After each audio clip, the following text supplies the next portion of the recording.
Sin tapabocas. Conversamos sobre derechos en medio de la pandemia.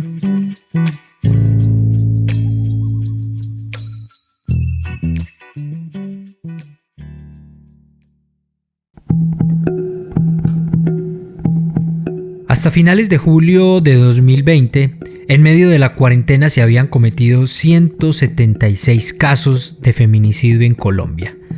¿Por qué durante la pandemia aumentaron las violencias por razones de género? Bienvenidos y bienvenidas a Sin Tapabocas, una serie en la que conversamos sobre derechos en medio de la pandemia. En este episodio conversaremos con Estefanía Rivera, coordinadora del Observatorio de Feminicidios Colombia, y con dos invitadas de la Red Solidaria de Mujeres. Además, escucharemos puntos de vista sobre las problemáticas de las mujeres y diversidades sexuales en Medellín, Ecuador y Guatemala. Estás escuchando Sin Tapabocas, una serie producida por el proyecto Hacemos Memoria de la Universidad de Antioquia y Bocaribe Radio.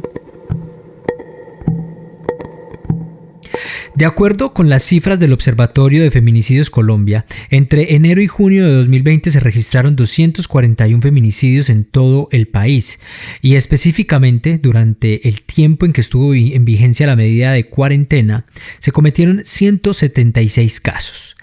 Esto quiere decir que a corte de julio, semanalmente han sido agredidas más de 9 mujeres. Los departamentos que más casos reúnen son Antioquia y Valle. A nivel regional, uno de los países que presenta las cifras más altas es México, en donde según el Sistema Nacional de Seguridad Pública, 1.932 mujeres han sido asesinadas entre enero y junio de este año. En Ecuador, país del que proviene una de las personas que intervendrá en este episodio, se estima que durante la pandemia al menos 30.000 mujeres han llamado en busca de auxilio por razones de violencia de género. Sin embargo, como lo informó Yelis Osman de la Oficina Regional de ONU Mujeres para América Latina y el Caribe, no hay un registro confiable sobre el impacto de la pandemia en la violencia por razones de género. Conversaciones sin tapabocas. Hablamos sobre derechos en medio de la pandemia.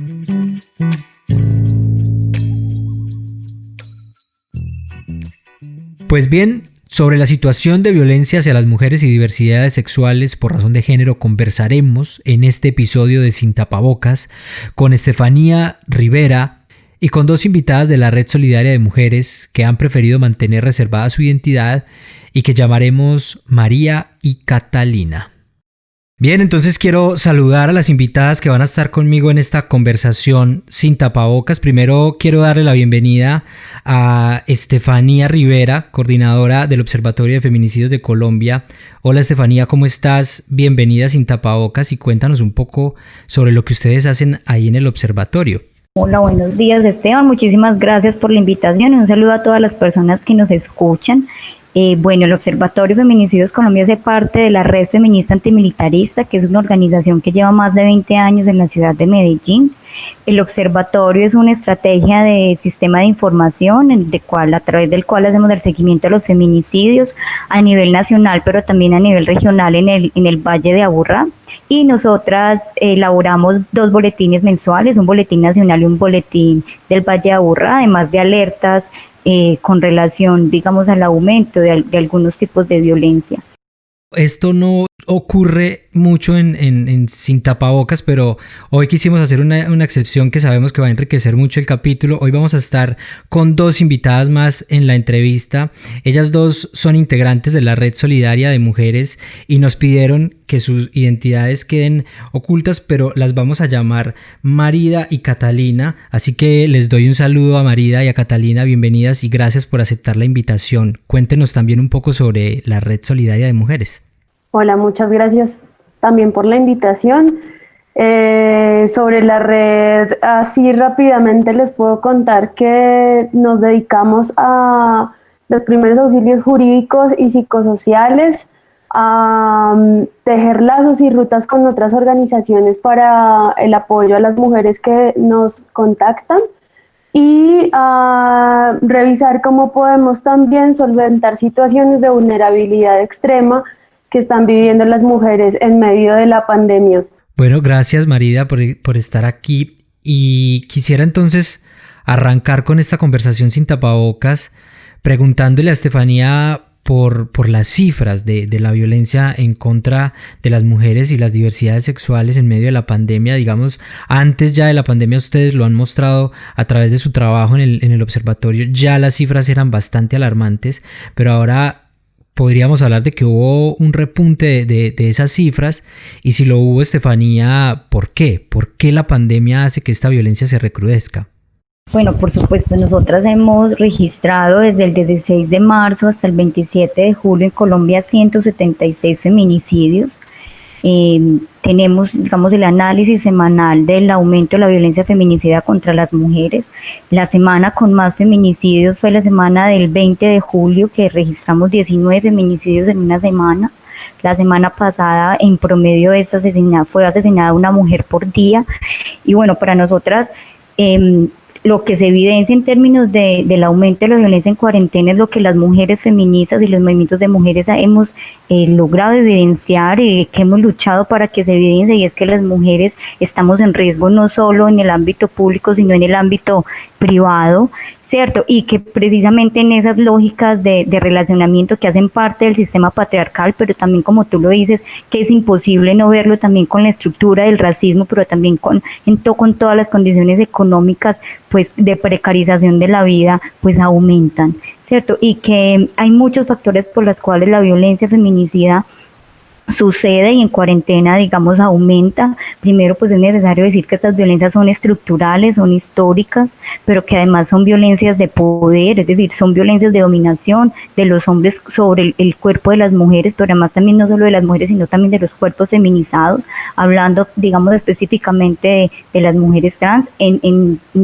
Colombia, digamos, en lo que llevamos, pues ha habido un aumento de violencia también feminicida contra las mujeres trans. Y por ejemplo, acá en Medellín lo que evidenciamos es que en lo que va corrido del año han sido asesinadas 4 mujeres trans, es decir, o 4 transfeminicidios, y que son múltiples factores, entre esos también la impunidad que aumenta, digamos, que se siga reproduciendo la violencia, no solamente la impunidad en términos del Estado, sino también la impunidad social, familiar, del silencio, de la complicidad. Precisamente sobre eso quería preguntarles a María y a Catalina, que están con nosotros, sobre, digamos, ustedes anticipándose a todas estas vulneraciones que emergieron durante la pandemia o que se recrudecieron durante la pandemia, han brindado, como ya nos contaban, asesoría jurídica, atención psicosocial, en fin, han hecho quizá lo que uno pensaría que el Estado debería estar haciendo. Y un poco lo que quisiera preguntarles es si lo que ustedes hacen es porque el Estado definitivamente no lo hace, porque lo hace mal, porque se ha visto rebasado. Hola, un saludo para todos y todas. Bueno, pues desde la Red Solidaria de Mujeres creemos que los esfuerzos institucionales, gubernamentales, pues están de una manera aún muy incipiente. Creemos que no son suficientes, que las lecturas que hace el Estado o las lecturas que hacen estas instituciones del Estado no están respondiendo a unas realidades muy específicas de las mujeres y pues también, como lo dice claramente Estefanía, de estos cuerpos feminizados. Creemos que esas realidades no están siendo leídas y esto no se trata de hacerlo bien o mal. Creemos que es un asunto de involucrarse un poco más con estas realidades, ¿no? Involucrarse más allá de las normas y un poco más allá de lo que se ha estipulado legalmente. Hay unas situaciones graves en donde el Estado incluso puede estar teniendo unas herramientas metodológicas o una manera de llegar a estas problemáticas que pueden empeorar la situación, y en esta medida pues creemos que ahí es donde organizaciones como la Red Solidaria y muchas otras más, porque creemos que aunque hay unos esfuerzos allí, por ejemplo, estas líneas de atención son unas líneas que sobrepasan las capacidades. Muchas veces estas líneas tienen unas respuestas que son desde, por ejemplo, el acompañamiento del orden público, pues es decir, de la policía, y a veces esto puede llegar a empeorar algunas situaciones. Gracias, Catalina. Y precisamente como decía en la introducción de esta conversación, vamos a escuchar algunos audios que nos han llegado desde Guatemala, Ecuador y Medellín, y quiero invitarlas entonces a que escuchemos el primero de ellos. Este audio nos llega desde Guatemala. Ella es Libertad Sagüí, indígena maya quichí, que desde ese país nos cuenta cómo han aumentado los casos de violencia contra las mujeres allí en Guatemala. Escuchemos. Y uno de los datos interesantes es que en los primeros 15 días del mes de marzo hubo un descenso del 75% de las denuncias contabilizadas por la Fiscalía de la Mujer del Ministerio Público. Y esto puede entenderse a la luz de muchas circunstancias, entre ellas, primero porque hubo un toque de queda que se instauró de 12 horas en los primeros días. Además que hubo una restricción del transporte público. Eso significaba que las mujeres ya no salían de su casa para poder denunciar, tampoco salían porque no podían movilizarse. Sin embargo, en los siguientes meses del confinamiento hubo un repunte de esta cifra. Hasta la fecha, que son 3 meses y medio de confinamiento, hemos contabilizado 50,000 denuncias. Hay días, por ejemplo, que se reciben entre 150 y 200 denuncias diarias. En tiempos de normalidad o sin pandemia, esta cifra estaba más o menos entre los 150 denuncias por día. Investigamos, discutimos, informamos y hacemos memoria. Y a propósito del audio de Libertad, quisiera preguntarle a Estefanía sobre esos impactos precisamente de la violencia por razones de género. Estefanía, este tipo de agresiones impactan de igual manera en mujeres que habitan áreas rurales, a las mujeres que habitan áreas urbanas, a las mujeres indígenas, mujeres trans, niñas, adolescentes. Bueno, Esteban, evidentemente no es, digamos, el mismo impacto. No podemos leer la violencia contra las mujeres como si las mujeres fuéramos homogéneas e iguales.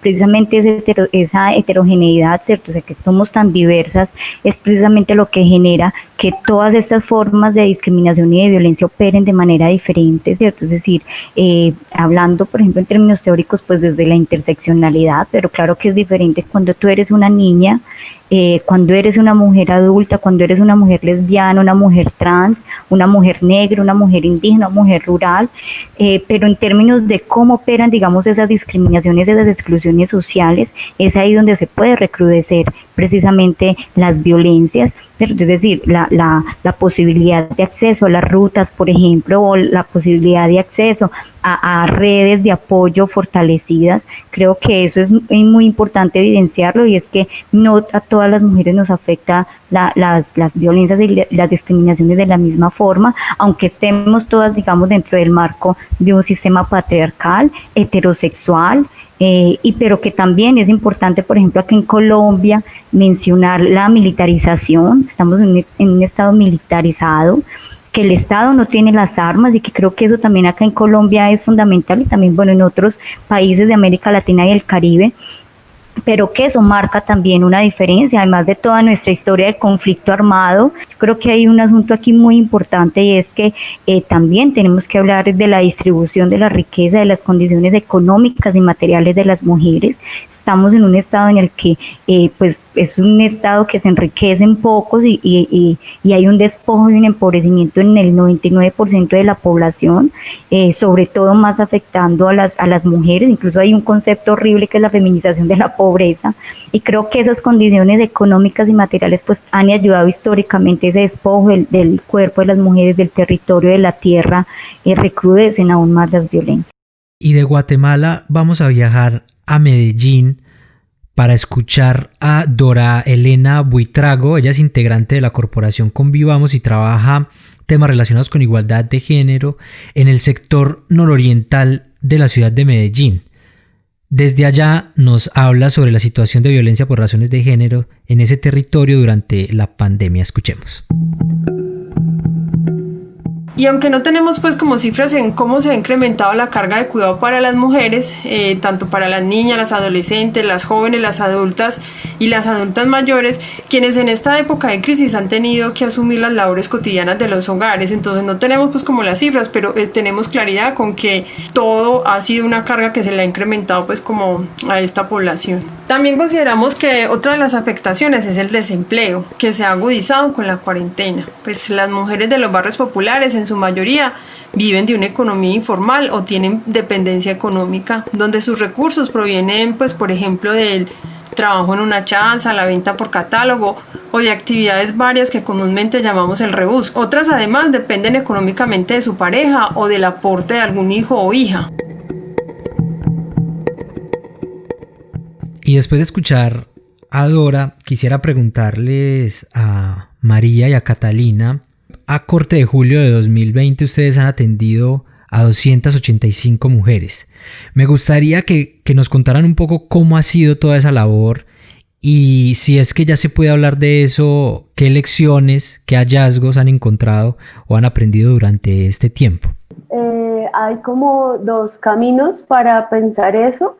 Uno, digamos que está en términos digitales y es que para muchas ha sido un reto encontrarnos y construir colectiva feminista por internet, ¿no? Como que estábamos siempre muy acostumbradas a vernos, a encontrarnos y charlar, y todo esto metodológicamente pues ha sido un aprendizaje muy importante, como revisar también qué posibilidades seguras tenemos para poder interactuar, para poder resguardar la información y cuidarla.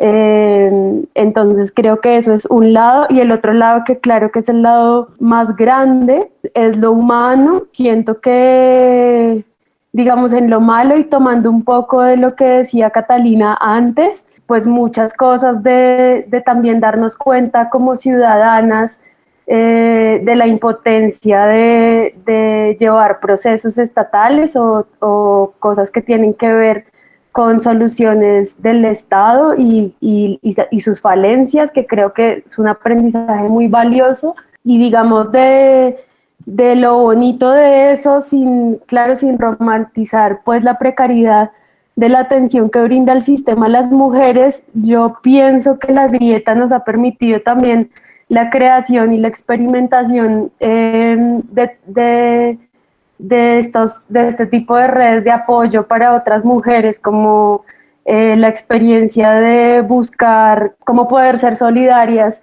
en medio de todo lo que nos restringe la situación. Quedan muchas cosas, como por ejemplo darnos cuenta lo fácil que resulta construir si nos unimos muchas y trabajamos en conjunto para un mismo fin, también como desde la diversidad y desde las diferencias que todas tenemos pues en medio de los procesos, ¿no? Gracias, María. Ahora vamos a Ecuador, vamos a escuchar a Ana Cristina Vera, que es la directora ejecutiva de la organización Surcuna, una organización feminista que acompaña a mujeres que han sido víctimas de violencia por razones de género en ese país. Y ella nos cuenta un poco el panorama de cómo la pandemia impactó en estos casos. Escuchemos. Efectivamente, la pandemia ha causado el incremento de las agresiones por razones de género. En mi país, el Ecuador, se registra que aproximadamente 30,000 mujeres han llamado a pedir auxilio en casos de violencia basada en género. Esto quiere decir que un aproximado de 280 mujeres llaman diariamente a pedir auxilio por esta razón. No obstante, no todo esto se cristaliza en denuncias porque no hay mecanismos efectivos para que las mujeres puedan acceder a la justicia. Yo recuerdo un caso que a mí me llamó y en realidad me conflictó un montón, que era de una señora que en su edificio el presidente del condominio fue el que llamó a denunciar la violencia porque decía que era demasiado, que era escandaloso, ¿no? Que el tipo de violencia que ese señor ejercía contra ella era demasiado brutal. La mujer estaba todos los días casi en el hospital. Su esposo era un policía, ¿no? Y cuando llegó la policía no hicieron absolutamente nada, no tomaron procedimiento, le dejaron ella ahí. Y lo que hizo este tipo fue denunciar al dueño de casa, ¿no? De que él había hecho una falsa acusación. Entonces, ¿cómo existe una justicia que es cómplice, que permite que esto se siga reproduciendo y que no actúa aun cuando sabe que las mujeres están en alto riesgo?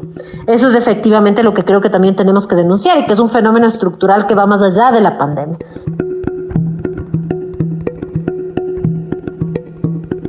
En Sin Tapabocas conversamos con diversos especialistas para analizar la situación de los derechos humanos en medio de la pandemia.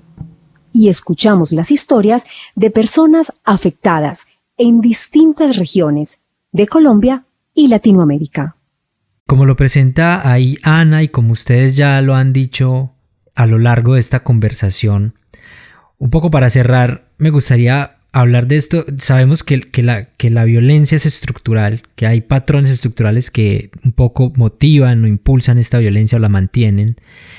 Quisiera preguntarles qué es lo que tiene que cambiar, qué es lo que tenemos que modificar o cuáles son las cosas que tienen que pasar para que esta violencia cese, se termine o que por lo menos la situación de muchas de estas mujeres que están sufriendo esas violencias mejore.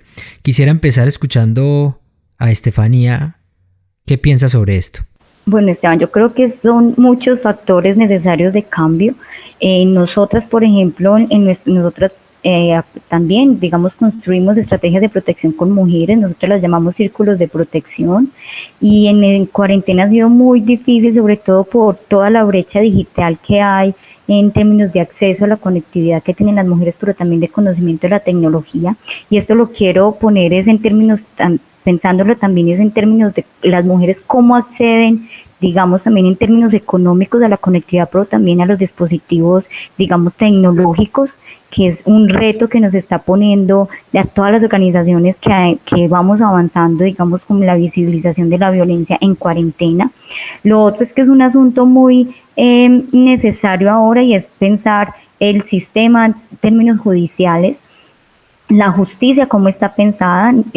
Para nosotros la justicia está pensada para las mujeres, no para los hombres que son los agresores. No tenemos el Estado no tiene un sistema de seguimiento a las medidas de protección, no tiene una estrategia de seguimiento a los hombres a que tienen antecedentes de agresión, sea en el marco de las relaciones familiares, sea violencia sexual o sea feminicidio en grado de tentativa, o lesiones personales o violencia intrafamiliar, como digamos el Estado lo tipifica, y creo que eso es una ausencia necesaria para avanzar en la eliminación de las violencias. Es impensable, pues es terrible. Yo creo que en un país donde nosotras hemos registrado en cuarentena 25 feminicidios de mujeres menores de 18 años, de estas 15 son niñas menores de 14 años, es decir, estos registros deberían tener paralizado en serio al país, ¿cierto? Además, porque la violencia específica contra las mujeres en términos de las niñas, de la violencia sexual y todo, digamos, esta violencia contra los cuerpos. Entonces creo que ahí hay mucho que avanzar, sobre todo el del Estado.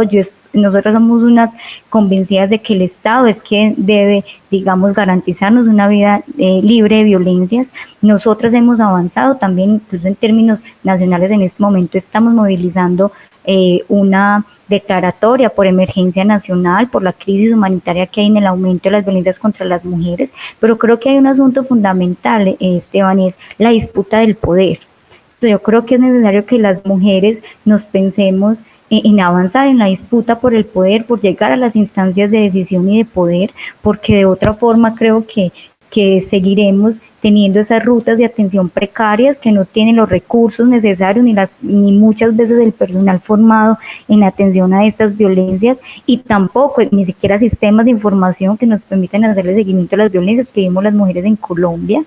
Y María y Catalina, ¿qué opinan frente a estos cambios que serían posibles o no, pero que deben implementarse para que esto se mejore? Bueno, pues esta es una pregunta que nos hacemos todo el tiempo en la red, cuando todos los días llegan casos que son casi que imposibles de pensar, incluso en red. A veces, por mucho que lo pensemos, nos quedamos dando vueltas y vueltas en torno a esta conversación entre lo institucional y lo popular y cómo nos organizamos.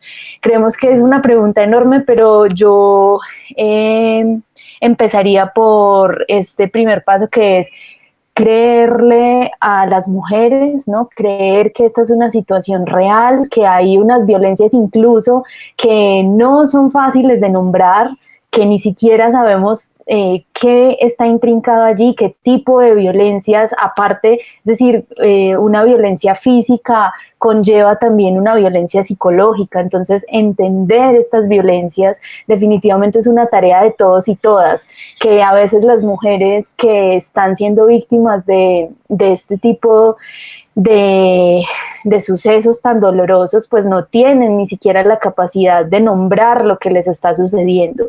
Entonces creo que como sociedad tenemos la gran tarea de observar, de creer, de generar una estrategia colectiva para nombrar estas violencias, para caracterizarlas, para ponerlas en el debate público, para que dejen de estar en el mundo privado y doméstico, que es donde sobre todo están pasando ahora, digamos, en todas partes está sucediendo, ¿no? O sea, en el espacio doméstico, en la calle, en el trabajo, en todos los espacios de socialización, incluso en los espacios más privados e íntimos, hay violencias que no han sido nombradas, que nosotras cada vez tenemos que esforzarnos más para poderle poner un nombre. Bien, gracias Catalina. Ha sido esta una gran charla, una gran conversación. Quiero agradecerles a ustedes, a Catalina, a María por acompañarnos. Muchas gracias a ustedes por este bonito espacio y pues también aprendimos un montón. Qué bueno también como que se tejan estas redes incluso a nivel regional y latinoamericano. Muy bonito escucharles. Muchas gracias. Y también agradecerle enormemente a Estefanía Rivera por acompañarnos y por la generosidad de entregarnos tanta información. Muchísimas gracias a ustedes por la invitación y muy interesante la perspectiva también de otros países, porque creo que la violencia contra las mujeres es una violencia internacionalista, así como es el feminismo, un feminismo internacionalista. Muchas gracias y bueno, aprendemos también siempre mucho en estos espacios. Bueno, María, y también gracias a ti por estar aquí. No, muchas gracias a ustedes también. Muy chévere escuchar también a Estefanía, también muchas gracias. Y nada, yo puedo cerrar ahí diciendo que pues desde la red para todas, muy pendientes siempre y que estamos ahí para que ninguna mujer esté sola. Hasta aquí este episodio de Sin Tapabocas. No se olvide de seguir las redes sociales del proyecto Hacemos Memoria y de Bocaribe Radio y espere un nuevo capítulo de Sin Tapabocas con una conversación sobre el estado de los derechos humanos en medio de la pandemia. Hasta entonces. Escuchaste Sin Tapabocas, una serie producida por el proyecto Hacemos Memoria de la Universidad de Antioquia y Bocaribe Radio, con el apoyo de la Deutsche Welle Academy.